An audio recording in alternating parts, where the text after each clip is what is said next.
For nearly 100 years, this modest bungalow stood watch over the corner of South Fort Harrison and Druid Road.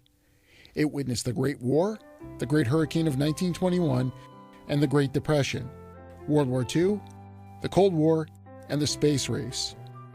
The house was built in 1915 by Alfred Cleveland Turner, seen here with his wife, Amber Clark Turner. He bears a family name whose presence in the area goes back to the 1800s, when today's Pinellas Peninsula was part of Hillsborough County. The property passed hands through generations, eventually becoming the home of Geraldine Clark Turner, where she lived from her birth until just before her passing in 2013. Jerry, as she was affectionately known, was for years a teacher at St. Petersburg Junior College. In her will, she donated the building to the county with the stipulation that it be moved to the county's Living History Museum, Heritage Village in Largo, and she also bequeathed funds to pay the cost of the relocation. The Turner Bungalow was also unique because, well, it looks pretty much like the day it was built. Unlike other homes dating to the era, very little was done to modernize the building. It provides a glimpse back to the homes and construction of the time. One of the things on the long-range plan at Heritage Village was to get a bungalow type of house. And there aren't very many of them available now, or if there are, they've all been remodeled and redone. And this one is old. It's in its original form with its original doors, windows, roof, floors, and light fixtures. It's like a time capsule. One of the first tasks required before the property was moved was to carefully pack and box everything that was inside the home. I've had 16 volunteers that have helped on the crew. What we've been doing has been packing all the things that were left to us in the house, and there are many treasures. The whole place is just very neat, and it's really exciting. The most pressing task was to prepare the building for its 6-mile move to its new home. The bungalow was jacked up to take the load off the brick foundation piers and gently lowered onto the trailer. As the sun set on a cold January 22nd, final preparations were made to move the structure. The last piers were dismantled by hand, and with some assistance from a front-end loader, the home started to move.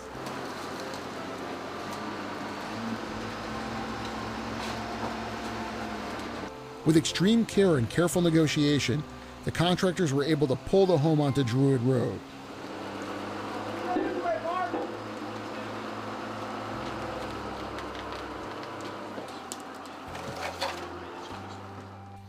Later that night, with traffic at its lightest, the Turner Bungalow was towed by a heavy truck down Missouri Avenue. Completion of the relocation had to wait until the next afternoon when the Turner Bungalow was carefully wheeled to its new location, joining the other structures there that helped tell the story of Pinellas County.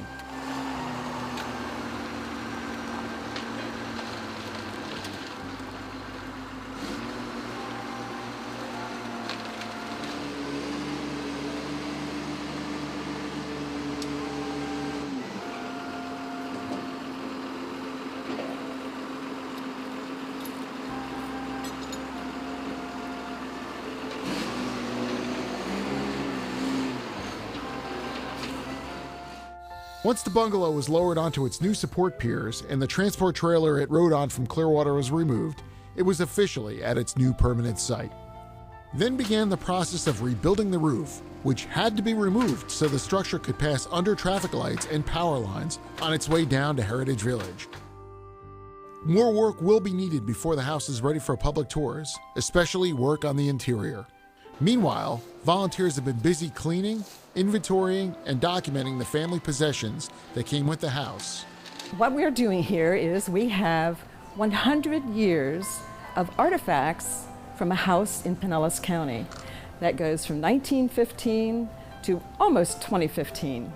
And the items were all owned by one family and accumulated over those years, and include everything from the early toys that the young girls had to china, pottery, furniture, just about everything.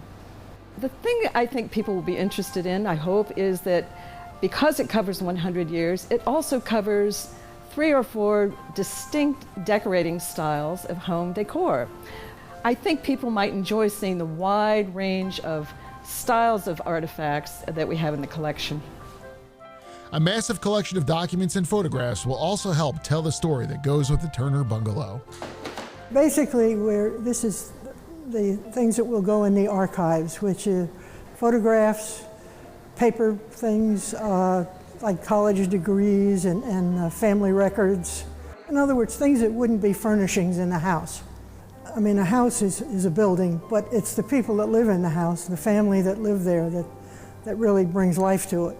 So a lot of the pictures and the paper things that we find tell us more about life in the house and in Clearwater in general.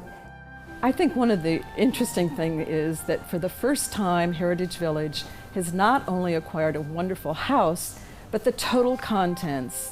And this so rarely happens in museum collecting, and so I think we're very, very fortunate to be able to present this to the public as one family's years of accumulation.